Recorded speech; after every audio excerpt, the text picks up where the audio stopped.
అమ్మగారు,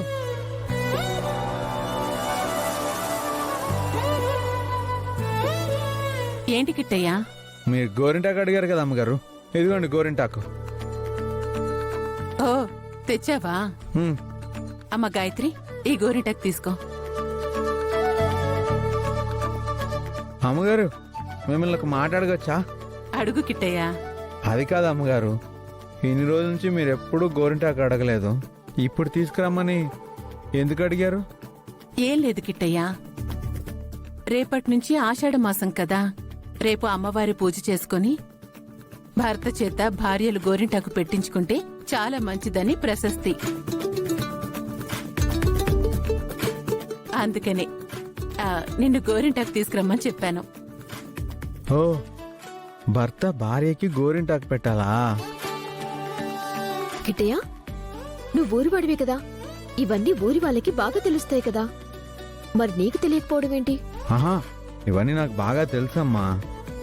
మీ సిటీ వాళ్ళు ఇలాంటి ఆచారాలు పాటించరు కదా. మీరు గోరింటాకు అడగడంతో ఆశ్చర్యంగా మిమ్మల్ని అడిగాను అంతే. రాను రాను ఇప్పటి వాళ్ళు మన ఆచారాలు సాంప్రదాయాలు అన్నీ మర్చిపోతున్నారు.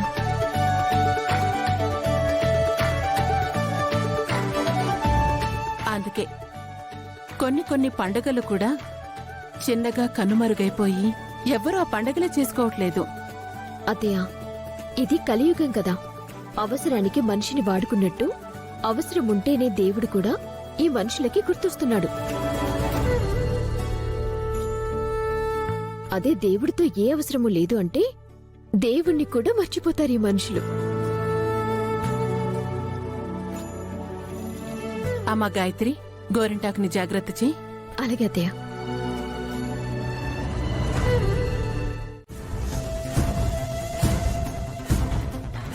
అత్తయ్య, ఆ గోరింటాకుని చూస్తుంటే మీకేం గుర్తొస్తుంది? పెళ్లైన కొత్తలో తొలి ఆషాఢం అప్పుడు మీ మావయ్యని గోరింటాకు పెట్టమంటే చెయ్యి మొత్తం నాశనం చేశాడు. అదే గుర్తొస్తోంది. అత్తయ్య, మీ పెళ్లినాటి జ్ఞాపకాలు కాదు. పోయిన సంవత్సరం ఈ గోరింటాకు విషయంలో ఆ గాయత్రి మనతో ఏం చేయించిందో గుర్తుందా?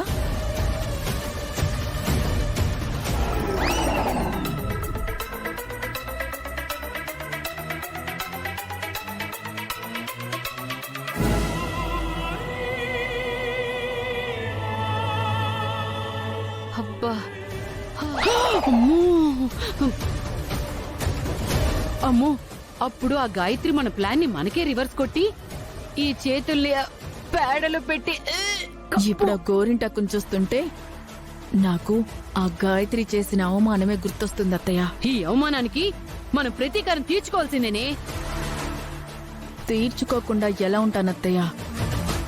మన చేతుల్ని పేడలో పెట్టేలా చేసింది కదా, ఆ గాయత్రి చేతికి మంట పుట్టించి బొబ్బలు తెప్పించాల్సిందే. ఓసై కోడలా, ఆ గాయత్రి మీద నువ్వు ప్లాన్ వేయి. రేపది గోరింటాకు పెట్టుకోగాని దాని చేతులు ఎర్రగా పండటం కాదు, నల్లగా మాడి మసైపోవాలి. ఆ గాయత్రి చేతుల్ని దేనికి పనికి రాకుండా చేస్తాను. హా, అంటే అందరూ పెట్టుకోవాలి కదా, మీకు సరిపోతుందో లేదోనని మళ్ళీ కోసుకొచ్చాను. నీకేమైందిరా? నువ్వు కోసుకుని వస్తావు, అంత గోరింటాకు ఎవరు నూరుతారు? రుబ్బు రోలంతున్నావు, కాస్త గోరింటాకు రుబ్బలేవా ఏంటి? బుస్సు, నా గురించి నా ఫిగర్ గురించి కామెంట్ చేస్తే నేను అప్పుడోల కర్రని వాడాల్సి వస్తుంది. అబ్బో వద్దులేవే, ఆ తీపి గుర్తులు నాకు అక్కర్లేదులే. అయితే మూసుకునుండు.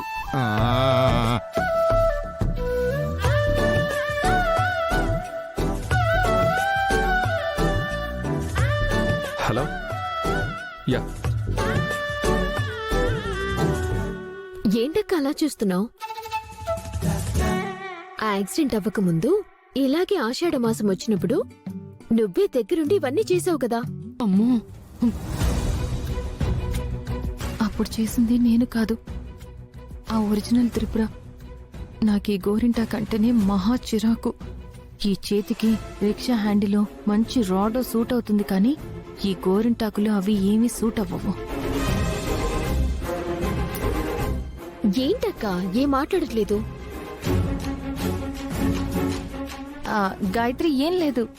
అప్పుడు నేను చేశాను కదా, ఇప్పుడు నీ వంతు. ఇప్పుడు నువ్వు దగ్గరుండి అన్ని పనులు చెయ్యి. త్రిపుర అలా అంటుంది కానీ నీకు పనులు అప్పగించి తను ఖాళీగా ఏమీ కూర్చోదు. నీతో పాటు తను కూడా చేస్తూ ఉంటుంది. ఈవిడొకటి నా మీద భారీ ఎక్స్పెక్టేషన్స్ ఉంటాయి. ఈవిడ కోసమైనా ఏదో ఒకటి నటించాలి. సరే పచ్చెల్లి, మనిద్దరం కలిసి చేద్దాం. ఇదిగో అమ్మా.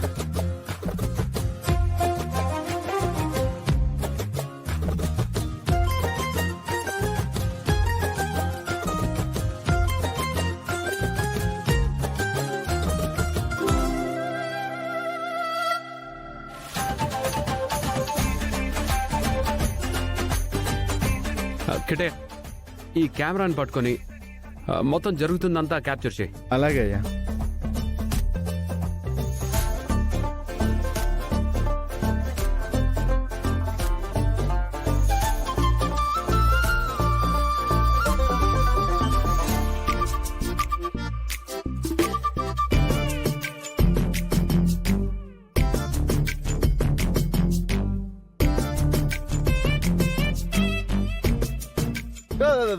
ఇటు కాదురా అటు. అలాగే అయ్యా.